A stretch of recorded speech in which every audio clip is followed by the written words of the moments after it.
வணக்கம். தமிழ் ஃபுட் கார்னரில் குடமிளகாய் தக்காளி தொக்கு பண்ண போகிறோம். ஸ்டவ்வில் கடாய் போட்டிருக்கேன். அதில் 2 டேபிள் ஸ்பூன் எண்ணெய் சேர்த்துக்கலாம். இந்த தொக்குக்கு எண்ணெய் அதிகமாக சேர்த்தாதான் நல்லாயிருக்கும். எண்ணெய் சூடாயிடுச்சு. அதில் 1 டீஸ்பூன் கடுகு, கறிவேப்பிலை, 2 காஞ்ச மிளகாய் கட் பண்ணது, இது கூட ஒரு பெரிய வெங்காயம், அது அரை கப் அளவுக்கு இருக்கும். இந்த வெங்காயத்தை சேர்த்துட்டு இந்த வெங்காயத்தோட கலர் ஓரளவு மாறி வர வரைக்கும் வதக்கிக்கணும். வெங்காயம் லைட்டாக கலர் மாறிடுச்சு. கட் பண்ண 200 கிராம் தக்காளியை இதில் சேர்த்துடலாம். தக்காளி வதங்குறதுக்கு கொஞ்சமாக உப்பு. தக்காளி நல்லா வதங்கி வரட்டும்.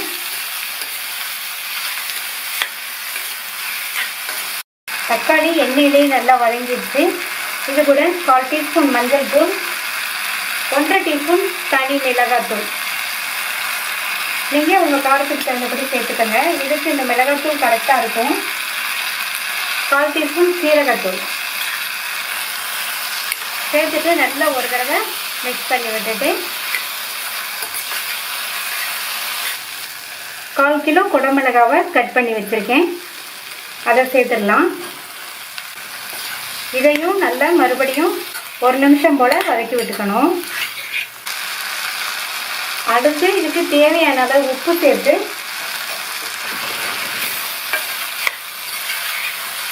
நல்லா மிக்ஸ் பண்ணி விட்டுட்டு இந்த டம்ளரில் 1/2 டம்ளர் தண்ணி சேர்த்துடலாம்.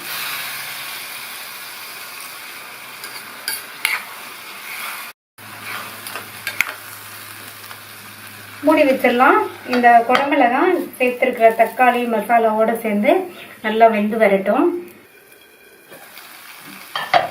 குடமிளகாய் மசாலாவோடு சேர்ந்து நல்லா வெந்து தொக்கு ரெடி ஆயிடுச்சு. நம்மளுடைய சூப்பரான டேஸ்டான குடமிளகாய் தக்காளி தொக்கு ரெடி.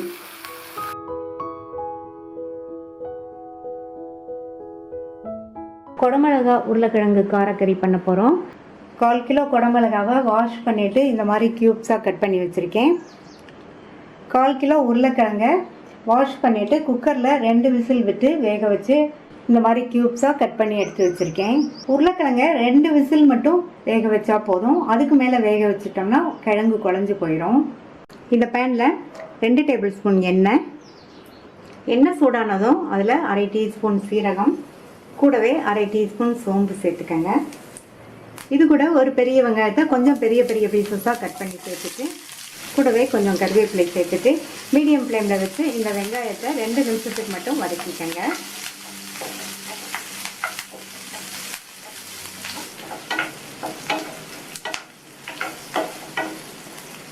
ரெண்டு நிமிஷமாக வெங்காயம் வதங்கி கண்ணாடி பதம் வந்துடுச்சு. இது கூட 1 டீஸ்பூன் இஞ்சி பூண்டு விழுது சேர்த்துட்டு அதையும் 1 நிமிஷம் போல் பச்சை வாசனை போல் வதக்கிக்கலாம்.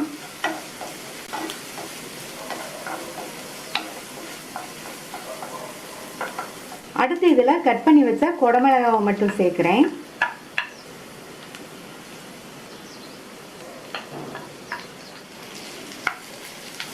இந்த சேர்த்த குடமிளகா ஒரு 2 நிமிஷம் வதங்கட்டும். இந்த மாதிரி எண்ணெயிலேயே வதக்கிட்டோம்னா இந்த கறியோட டேஸ்ட் வந்து ரொம்ப சூப்பராக இருக்கும்.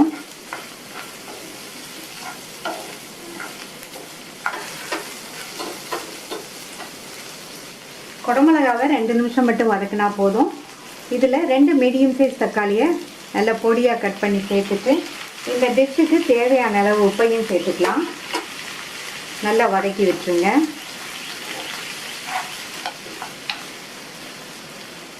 மூடி வச்சிடலாம். நம்ம சேர்த்துருக்கிற வெங்காயம், குடமிளகாய், தக்காளி எல்லாமே மறுபடியும் ஒரு 2 நிமிஷத்துக்கு வதங்கட்டும். வதங்கிட்டு இருக்கும்போது இடையில ஓப்பன் பண்ணி பார்த்து நல்லா வதக்கி விட்டுக்கோங்க. இப்போ தக்காளியும் ஓரளவு வதங்கியிருக்கு. இது கூட 1/4 டீஸ்பூன் மஞ்சள் தூள், 1 டேபிள் ஸ்பூன் தனி மிளகாத்தூள், 1/2 டேபிள் ஸ்பூன் மல்லித்தூள், 1 டீஸ்பூன் கரம் மசாலா தூள் சேர்த்துட்டு நல்லா ஒரு தடவை மிக்ஸ் பண்ணிடுங்க.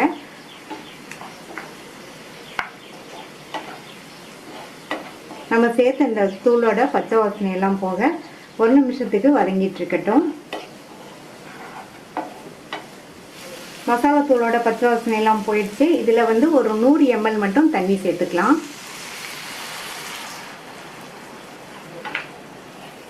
நல்லா மிக்ஸ் பண்ணி விட்டுருங்க.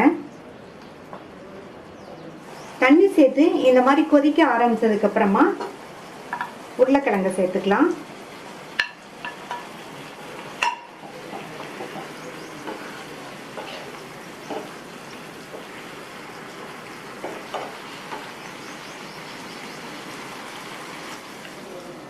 மூடி போட்டு ஸ்டவ்வை லோ மீடியம் ஃப்ளேமில் வச்சுருங்க. ஒரு 3லேருந்து 4 நிமிஷத்துக்கு மசாலாவோடு சேர்ந்து இந்த குடமிளகாய் உருளைக்கிழங்கு எல்லாமே வெந்துட்டுருக்கட்டும். எப்பவும் போல் அப்பப்போ ஓப்பன் பண்ணி பார்த்து கிண்டி விட்டுக்கோங்க. 4 நிமிஷம் ஆச்சு. உருளைக்கிழங்கும் நல்லா சாஃப்டாக வெந்திருக்கு. அடுத்து இதில் கொஞ்சமாக கொத்தமல்லி இலைகள் தூவிட்டு நல்லா ஒரு தடவை மிக்ஸ் பண்ணி விட்டுட்டு ஸ்டவ் ஆஃப் பண்ணிவிட்டு சர்வ் பண்ணிடலாம்.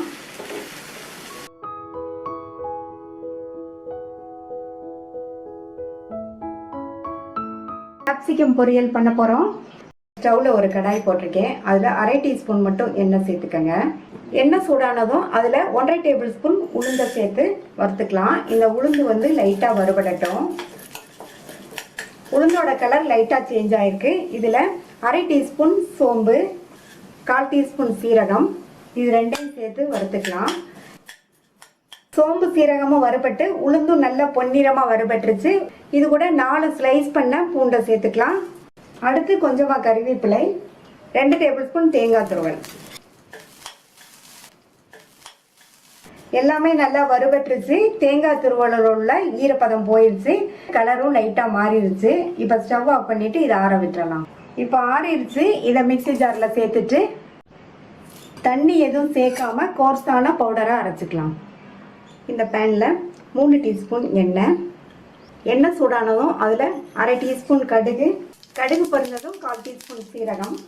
அடுத்து கட் பண்ண ஒரு மீடியம் சைஸ் பெரிய வெங்காயம், கூடவே கொஞ்சம் கருவேப்பிலை சேர்த்துக்கோங்க. இந்த வெங்காயத்தை லைட்டாக வதக்கி விட்டால் போதும். அடுத்து குடமிளகாவோடு சேர்த்து வதங்கும். அடுத்து இது கூட 1/4 கிலோ குடமிளகாவை வாஷ் பண்ணிவிட்டு கட் பண்ணி வச்சுருக்கேன். குடமிளகாவை வந்து ரொம்ப பெருசாகவும் கட் பண்ண வேண்டாம், ரொம்ப சின்னதாகவும் கட் பண்ண வேண்டாம். ஓரளவு மீடியம் சைஸ்க்கு கட் பண்ணிக்கோங்க. இதை சேர்த்துட்டு எண்ணெயிலே நல்லா 1 நிமிஷத்துக்கு வதக்கி விட்டுக்கலாம். அடுத்து இது கூட 1/4 டீஸ்பூன் மஞ்சள் தூள், 3/4 டீஸ்பூன் தனி மிளகாத்தூள். மிளகாத்தூள் வந்து எனக்கு 3/4 டீஸ்பூன் கரெக்டாக இருக்கும். நீங்கள் வந்து உங்கள் காரத்துக்கு தகுந்தபடி சேர்த்துக்கோங்க. 1/2 டீஸ்பூன் கொத்தமல்லி தூள். அடுத்து இதுக்கு தேவையான அளவு உப்பு சேர்த்துட்டு நல்லா ஒன்றா மிக்ஸ் ஆகிற மாதிரி இந்த மாதிரி வதக்கி விட்டுக்கோங்க. மூடி வச்சிடலாம். இதுக்கு வந்து தண்ணி எதுவும் சேர்க்க வேண்டியதில்லை. குடமிளகால இருந்தும் தண்ணி வெளியில் வரும். இது வந்து ஒரு 2 நிமிஷத்துக்கு சிம்லேயே வதங்கிட்டு இருக்கட்டும். குடமிளகாய் பாதி அளவுக்கு வெந்திருக்கு. இனிமே மூடி போட வேண்டாம், ஓப்பன்லேயே இருக்கட்டும். சிம்மில் வச்சு அப்பப்போ இந்த மாதிரி கிளறி கொடுத்துக்கோங்க. குடமிளகாய் வந்து கரெக்டாக வெந்துடும். இன்னொன்று, குடமிளகாய் வந்து உங்களுக்கு ரொம்ப சாஃப்டாக வேகக்கூடாது. வெந்ததுன்னா டேஸ்ட் வந்து நல்லா இருக்காது. ஓரளவு க்ரன்ச்சியாக இருந்தால் தான் நல்லாயிருக்கும். ஓப்பன்லேயே வச்சு சிம்லேயே 2 நிமிஷம் வந்து குடமிளகாய் வெந்துருச்சு. குடமிளகாவோட கலரும் மாறலை, கரெக்டாக வெந்திருக்கு. இதில் நம்ம கோர்ஸாக அரைச்ச அந்த பொடியை சேர்த்துக்கலாம். பொடியை சேர்த்து நல்லா கிளறி கொடுத்துடணும். பொரியல் நல்லா வாசனையாக இருக்குது. நம்மளுடைய டேஸ்டான குடமிளகாய் பொரியல் ரெடி ஆயிடுச்சு.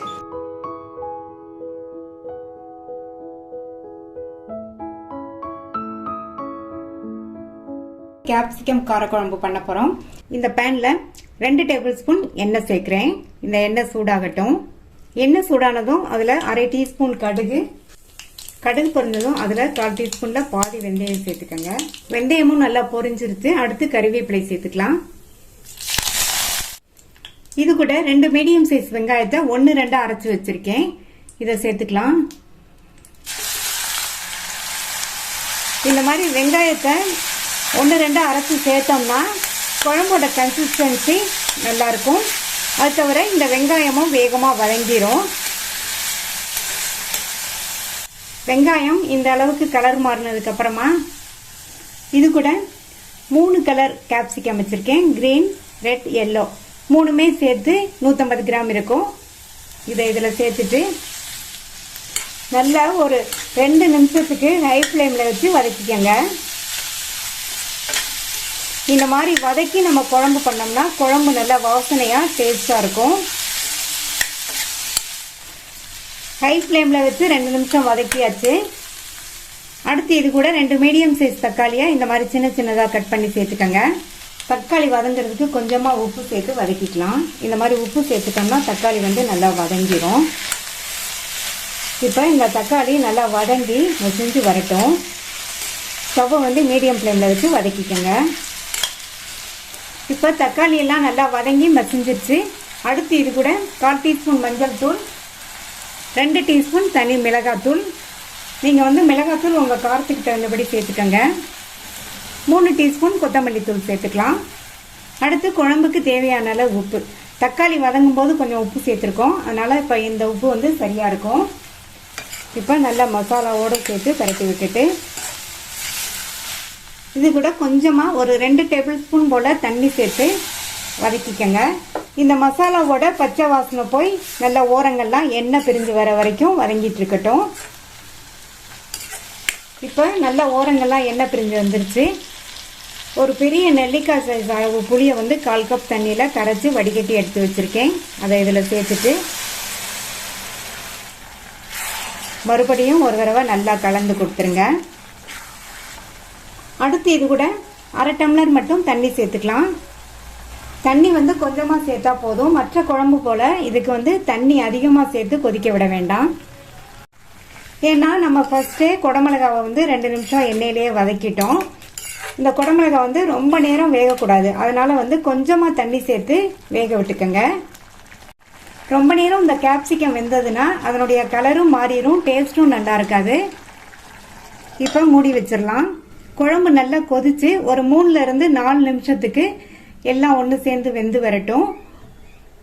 இப்போ 4 நிமிஷம் ஆச்சு, திறந்து பார்க்கலாம். கேப்சிகம் வந்து கரெக்டாக அதனுடைய கலர் மாறாமல் வெந்திருக்கு. நல்லா க்ரன்ச்சியாக இருக்கும் இந்த மாதிரி இருந்தால். இன்னொன்று பார்த்தீங்கன்னா குழம்பு வந்து இந்த மாதிரி திக்காக இருக்கணும். இந்த குடமிளகா கார குழம்பு இந்த மாதிரி திக்காக இருந்தால் தான் நல்லாயிருக்கும். ஸ்டவ் ஆஃப் பண்ணிவிட்டு சர்வ் பண்ணிடலாம். நம்மளுடைய டேஸ்டான கலர்ஃபுல்லான கேப்சிகம் காரக்குழம்பு ரெடி ஆயிடுச்சு.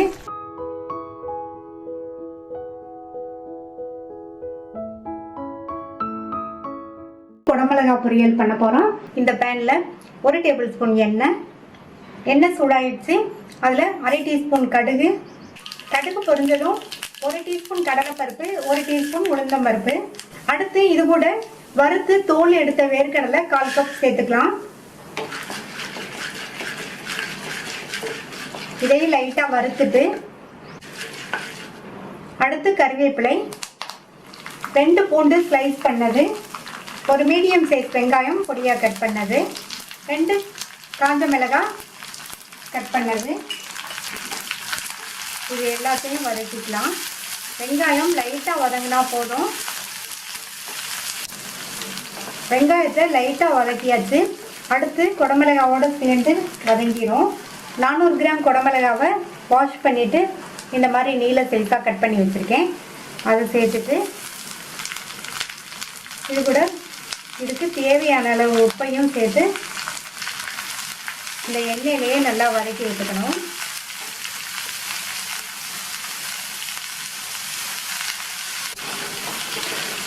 குடமிளகா சேர்த்து 1 நிமிஷம் போல் வதக்கியாச்சு. இந்த குடமிளகா பொரியலுக்கு வேர்க்கடலை சேர்த்து பொரியல் பண்ணும்போது அதனுடைய சுவை வந்து ரொம்ப ரொம்ப சூப்பராக இருக்கும். இப்போ மூடி வச்சிடலாம். குடமிளகா வெந்து வரட்டும். குடமிளகா சாஃப்டாக வேகக்கூடாது, ஓரளவு க்ரன்ச்சியாக இருந்தால் தான் சாப்பிட்றதுக்கு நல்லாயிருக்கும். இடையில அப்பப்போ திறந்து பார்த்து வதக்கி விட்டுக்கங்க. இப்போ 4 நிமிஷம் கிட்ட ஆச்சு. குடமிளகா கரெக்டாக வெந்திருக்கு. அதனுடைய கலரும் மாறாமல் இருக்குது, க்ரன்ச்சியாக இருக்குது. இந்த மாதிரி க்ரன்ச்சியாக இருந்தால் தான் டேஸ்ட்டாக இருக்கும். அடுத்து இது கூட 2 டேபிள் ஸ்பூன் தேங்காய் துருவல் சேர்த்துக்கலாம். கூடவே பொடியாக கட் பண்ண கொத்தமல்லி இலைகள் கொஞ்சம் சேர்த்துட்டு நல்லா ஒரு தடவை கலந்து விட்டுட்டு ஸ்டவ் ஆஃப் பண்ணிடலாம்.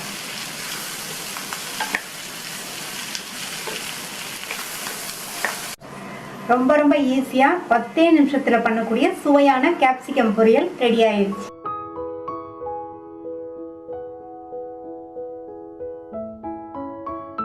டேஸ்டான கேப்சிகம் ஃப்ரை பண்ண போகிறோம். 3 கலரில் 3 குடமிளகாவை வாஷ் பண்ணி எடுத்து வச்சுருக்கேன். இது எல்லாம் சேர்த்து ஒரு 300 கிராம் இருக்கும். இப்போ இதை கட் பண்ணிவிட்டு உள்ளே சின்ன சின்ன விதைகள் இருக்கும். அந்த விதைகளை ரிமூவ் பண்ணிவிட்டு எல்லா கேப்சிகத்தையும் கட் பண்ணியாச்சு. 1/2 இன்ச் அகலத்துக்கு இந்த மாதிரி நீள சைஸ் பீஸாக கட் பண்ணிக்கோங்க. இந்த மாதிரி கட் பண்ணிட்டோம்னா இந்த ஃப்ரை பார்க்குறதுக்கு நல்லா அட்ராக்டிவாகவும் கலர்ஃபுல்லாகவும் இருக்கும். இந்த பேனில் 2 டேபிள் ஸ்பூன் எண்ணெய் சேர்க்குறேன். எண்ணெய் சூடாகட்டும். எண்ணெய் சூடாயிடுச்சு. அதில் 4-5 பூண்டை இந்த மாதிரி பொடியாக கட் பண்ணி சேர்த்துக்கோங்க. இந்த பூண்டு 1 டேபிள் ஸ்பூன் அளவுக்கு இருக்கும். இந்த பூண்டை லைட்டாக வாசனை வர வரையும் வதக்கி விட்டுட்டு கட் பண்ணி வச்சா கேப்சிகத்தை சேர்த்துக்கலாம். கேப்சிகத்தை சேர்த்ததுக்கு அப்புறமா நல்லா ஹை ஃப்ளேமில் வச்சு ஒரு 2 நிமிஷத்துக்கு இந்த எண்ணெயிலேயே நல்லா பரட்டி விட்டுக்கோங்க. இந்த மாதிரி 2 நிமிஷத்துக்கு வதக்கிட்டு இது கூட ஒரு கைப்பிடி அளவு பொடியாக கட் பண்ண புதினா இலைகளையும் ஒரு கைப்பிடி அளவு பொடியாக கட் பண்ண கொத்தமல்லி இலைகளையும் சேர்த்துட்டு நல்லா ஒரு தடவை கலந்து கொடுத்துருங்க. இந்த ஃப்ரைக்கு இந்த புதினா கொத்தமல்லி இலைகள் நல்ல ஒரு டேஸ்ட்டும் வாசனையும் கொடுக்கும். லைட்டாக இந்த மாதிரி கலந்து விட்டால் போதும். ஸ்டவ்வை மீடியம் ஃப்ளேமில் வச்சுருங்க. இதில் 2.5 டீஸ்பூன் சாம்பார் தூள் சேர்க்க போகிறேன். அடுத்து இந்த ஃப்ரைக்கு தேவையான அளவு உப்பு சேர்த்துட்டு நல்லா கலந்து கொடுத்துருங்க. இப்போ கலந்து கொடுத்தாச்சு. இதில் 2 கையளவு தண்ணி தெளிச்சுக்கலாம். இந்த அளவு தண்ணி போதும். இந்த கேப்சிகம் வேகிறதுக்கு கரெக்டாக இருக்கும். தண்ணி சேர்த்துட்டு நல்லா மறுபடியும் கலந்து கொடுத்துட்டு மூடி போட்டு ஸ்டவ்வை லோ மீடியம் ஃப்ளேமில் வச்சுருங்க. இந்த நம்ம சேர்த்துருக்கிற தண்ணி எல்லாம் வத்துற வரைக்கும் நல்லா ஃப்ரை ஆகிட்டு இருக்கட்டும். இடையில ஓப்பன் பண்ணி பார்த்து அப்பப்போ கிண்டி விட்டுக்கோங்க. இந்த குடமிளகா வேகமாக வெந்துடும். இப்போ 3 நிமிஷம் ஆச்சு. திறந்து பார்க்கலாம். குடமிளகா நல்லா ஃப்ரை ஆகி கிரன்ச்சியாக இருக்குது. இந்த மாதிரி கிரன்ச்சியாக இருந்தால் தான் சாப்பிட்றதுக்கு நல்லாயிருக்கும். குடமிளகாவை சாஃப்டாக வேக விடக்கூடாது. அவ்வளோதான். ரொம்ப ரொம்ப ஈஸியாக பண்ணக்கூடிய டேஸ்டான கலர்ஃபுல்லான கேப்சிகம் ஃப்ரை ரெடி ஆயிடுச்சு.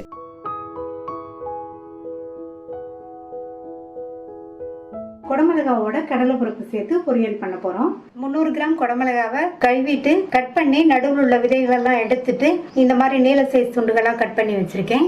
1/4 கப் கடலைப்பருப்பை கழுவிட்டு 1/2 மணி நேரமாக ஊற வச்சுருக்கேன். ஊற வச்ச கடலைப்பருப்பை குக்கரில் சேர்த்துட்டு இது கூட 2 பிஞ்ச் மஞ்சள் தூள், 1/2 கப் தண்ணி கலந்து விட்டுட்டு மூடி போட்டுடலாம். மீடியம் ஃப்ளேமில் 2 விசில் வந்துருச்சு.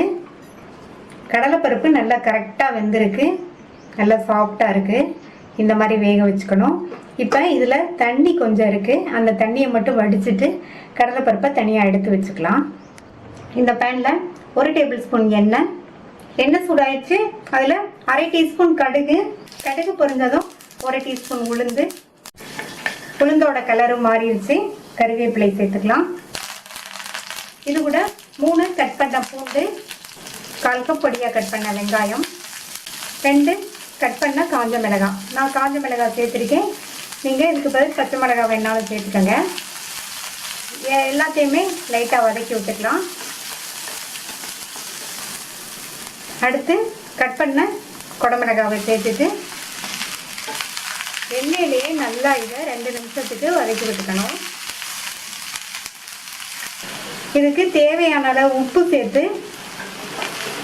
மறுபடியும் நல்லா ஒரு தடவை மிக்ஸ் பண்ணி விட்டுட்டு மூடி வச்சிடலாம். குடமிளகாய் வேகிறதுக்கு தண்ணி எதுவும் சேர்க்க வேண்டியதில்லை. நம்ம எண்ணெயில் வதக்கி இருக்கிறதுனாலையும் மூடி போட்டிருக்கிறதுனாலையும் அந்த ஆவியிலேயே குடமிளகாய் வெந்துடும். அப்பப்போ திறந்து பார்த்து கிண்டி விட்டுக்கணும். 4-5 நிமிஷம் ஆச்சு. குடமிளகாய் வெந்துருச்சு. ரொம்ப சாஃப்டாக வேகாமல் கொஞ்சம் க்ரன்ச்சியாக இருந்தால் தான் நல்லாயிருக்கும். இந்த மாதிரி வேக வச்சுக்கணும். அப்போ தான் நல்லாயிருக்கும். இதில் 1/4 டீஸ்பூன் சீரகம், வேக வச்ச கடலைப்பருப்பு, பிசைஞ்சு விட்டுட்டு சேர்த்துக்கங்க, நல்லாயிருக்கும். நல்லா கலந்து விட்டுறணும்.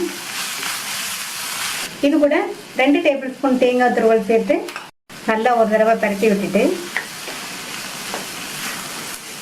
கடைசி அதில் கொத்தமல்லி தழை தூவி நல்லா ஒரு தடவை கலந்து விட்டுட்டு ஸ்டவ் ஆஃப் பண்ணிடலாம். ரொம்ப டேஸ்டான ஈஸியாக பண்ணக்கூடிய குடமிளகாய் கடலைப்பருப்பு பொரியல் ரெடி ஆயிடுச்சு. இந்த குடமிளகாய் கடலைப்பருப்பு பொரியலை ட்ரை பண்ணி பார்த்துட்டு உங்கள் கமெண்ட்ஸை சொல்லுங்கள். இது வரைக்கும் நம்ம சேனலை சப்ஸ்கிரைப் பண்ணாதவங்க சப்ஸ்கிரைப் பண்ணிவிட்டு பக்கத்தில் உள்ள பெல் பட்டனை கிளிக் பண்ணிக்கோங்க. தேங்க்யூ.